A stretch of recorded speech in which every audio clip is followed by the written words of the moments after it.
প্রিয় দর্শক, সফল মানুষের জীবনের গল্প নিয়ে চ্যানেল আইয়ের নিয়মিত আয়োজন স্বপ্নজয়ী। এই অনুষ্ঠানের প্রতিটি পর্বে আছি আমি শারমিন সেলিম তুলি। আমাদের সঙ্গে আছেন অতিথি স্বপ্নজয়ী ইমরুল হাসান। প্রথমেই আমি জানতে চাবো আপনার ছোটবেলার কথা, আপনার ছোটবেলার স্বপ্ন কেমন ছিল? ছোটবেলায় যেটা হতো যে আসলে সত্যি কথা বলতে কখনো চিন্তা করি না বাংলাদেশে থাকবো। That was the fact actually. যখন আমার শৈশব কাটছে গ্রামে কালিয়াকৈরে, দেন ঢাকা কলেজ, দেন বুয়েটে আমরা যখন কম্পিউটার সায়েন্সে পড়তাম, আমাদের সবারই ড্রিম ছিল যে আমরা মানে বাংলাদেশে থাকবো না, হয়তো আমেরিকায় থাকবো। তো 9/11 ঘটনা ঘটার পরে then we are trying to change the mindset actually. এরপর বাংলাদেশে থাকা, দেন যদিও ছিল যেহেতু আইটির লাইনে আমি লোক, আইটিতে ভালো কিছু করব এই চিন্তাধারা ছিল, বাট সামহাও করোনার পরে যেহেতু ট্র্যাক চেঞ্জ হয়ে গেছে, এখন ধ্যান বলেন, স্বপ্ন বলেন বা কাজ বলেন, সেটা হলো লাইফস্টক নিয়ে কাজ করা এবং নিরাপদ খাবার নিয়ে কাজ করা, মানুষের জন্য একটা ভালো খাবার পৌঁছে দেওয়া। বিশেষ করে আমাদের যারা বৃদ্ধ আছেন, ডিফারেন্ট পেশেন্ট আছেন, যারা আমাদের সামনে যারা বাচ্চা আসতেছে, নিউ জেনারেশন আসতেছেন, ওনাদের জন্য একটা নিরাপদ খাবার নিয়ে কাজ করাটাই আমাদের এখন স্বপ্ন। কম্পিউটার বিজ্ঞানী থেকে আপনি লাইভস্টক উদ্যোক্তা, তো এই জায়গাটা আপনি কিভাবে উপভোগ করেন?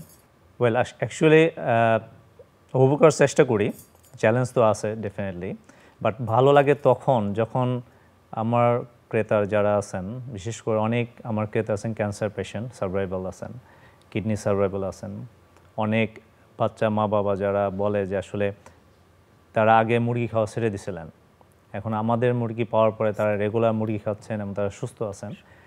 এইটাই হলো আমাদের অনুপ্রেরণা। চ্যালেঞ্জ সব কিছুতেই থাকবে, পৃথিবীর যে কোনো কাজই চ্যালেঞ্জ, এবং এই চ্যালেঞ্জটাকে এনজয় করা এবং এই চ্যালেঞ্জটাকে শক্তিতে পরিণত করাটাই আসল।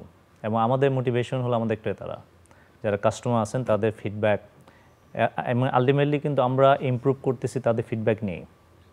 কারণ কাস্টমার বেস থেকে যখন ফিডব্যাক আসে এবং তারা আলহামদুলিল্লাহ শেয়ার করেন, হ্যাঁ, যেমন এখন একটা প্রবলেম চলতেছে যে আমার ডিমের কুসুম অনেকটা সাদা হয়ে গেছে এবং কাস্টমার ফিডব্যাক দিচ্ছে যে এক সপ্তাহ আগে যেভাবে টেস্ট ছিল এখন ওই টেস্ট অনেকটা কমে গেছে। তো এই ফিডব্যাক পাওয়ার পরে আমরা এটাকে অ্যানালাইসিস করতেছি, দেখলাম যে কিছু চেঞ্জ আসছে, ফিডের ফর্মুলা চেঞ্জ করছি, লাইটিং ইস্যু আছে, দেন আমরা এগেন এটাকে আবার চেঞ্জ করতেছি সরাসরি কাস্টমারের এই ফিডব্যাকগুলো নিয়ে। সুতরাং এরাই আমাদের জন্য অনুপ্রেরণা এবং এদেরকে স্যাটিসফাই করাটাই আমাদের মেন চ্যালেঞ্জ এবং এদেরকে ভালো সার্ভিস দেওয়াটাই আমাদের মেন চ্যালেঞ্জ। আজকের দিনে কি মনে হয়, নতুন স্বপ্ন আপনার কি সফল হয়েছে? আলহামদুলিল্লাহ, কারণ আমরা যা প্রোডাকশন করি আলহামদুলিল্লাহ এগুলো বিক্রি হয়ে যায়।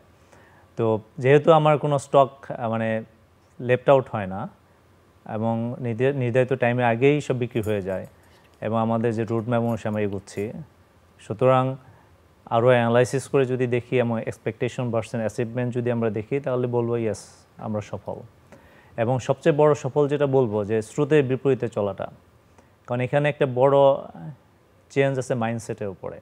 কারণ আমরা একটা কাজ করে অভ্যস্ত, সেই কাজে মাঝখানে নতুন একটা কনসেপ্ট নিয়ে আসা এবং এই ম্যাস স্কেলে এটাকে প্রোডাকশন করা, ম্যাস স্কেল বলবো না, কমার্শিয়াল লেভেলে এটা প্রোডাকশন করাটা একটা চ্যালেঞ্জ। কারণ এই লেভেলে অভিজ্ঞতা আমাদের দেশে খুব কম এবং প্রতিটা ক্ষেত্রে আমাদেরকে পড়ালেখা করে ইন্টারনেট ঘেটে বাইরের রেফারেন্স দেখে দেখে এগোতে হয়। তো এরপরও যেহেতু আমরা সার্ভাইভ করে আছি আলহামদুলিল্লাহ, আমাদের অ্যাকসেপ্টেবিলিটি আলহামদুলিল্লাহ ভালো, তো আমরা বলবো ইয়েস।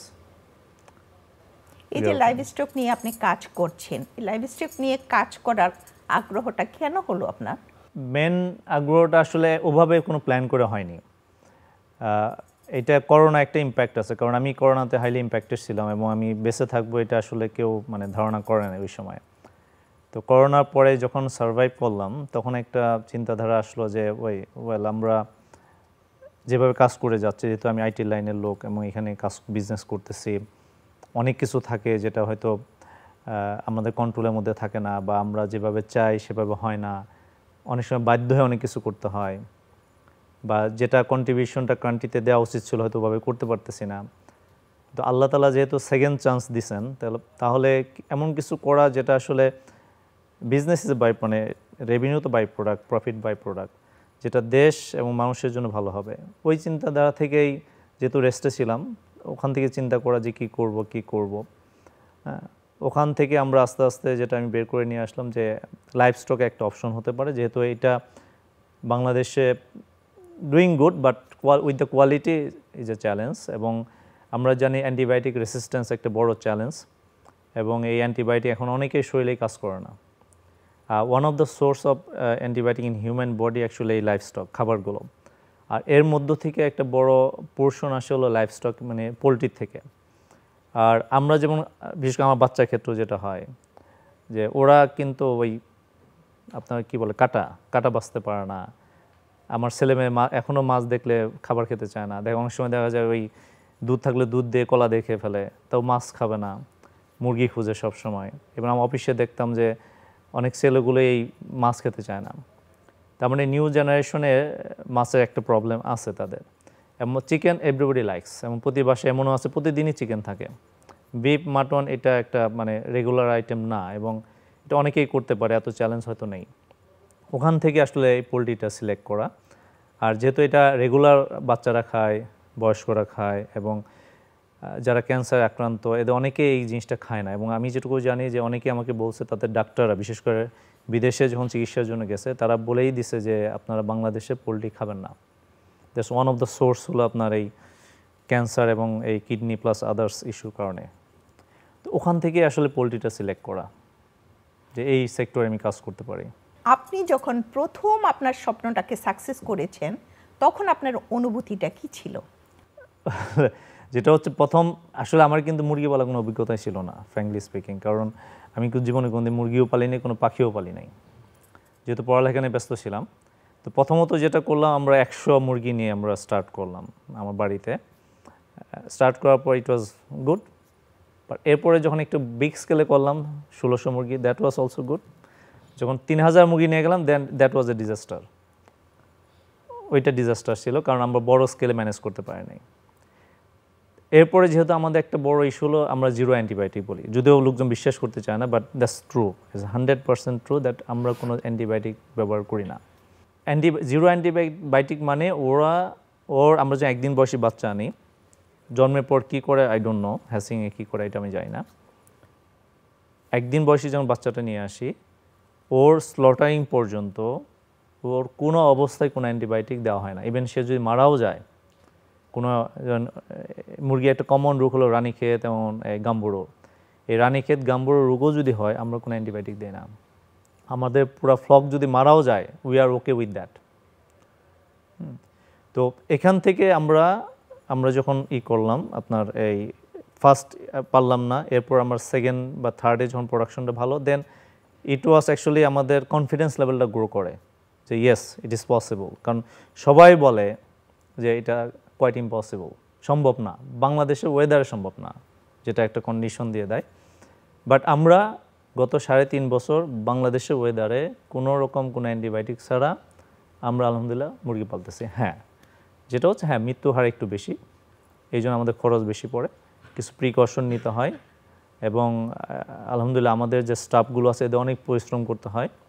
হ্যাঁ, বাট আমাদের অ্যাচিভমেন্টটা ওইটাই ছিল যে জিরো অ্যান্টিবায়োটিক আমরা মুরগি পালন করতে পারতেছি। আমরা বলছি যে আপনি স্বপ্নজয়ী, আপনার দৃষ্টিতে আপনার মূল্যায়ন কি? লং ওয়ে টু গো, এখনও অনেক লম্বা সময় যাওয়ার দরকার এবং যাওয়ার স্কোপ আছে। কারণ প্রথমত আমরা তো আই থিঙ্ক আমরা একমাত্র ফার্ম যারা জিরো অ্যান্টিবায়োটিকে মুরগি পালি। এটাকে সরিয়ে দেওয়া আমি ট্রাই করছি কিছুটা, বাট যেটা হয় মাইন্ডসেটে একটা বড় গ্যাপ থাকে।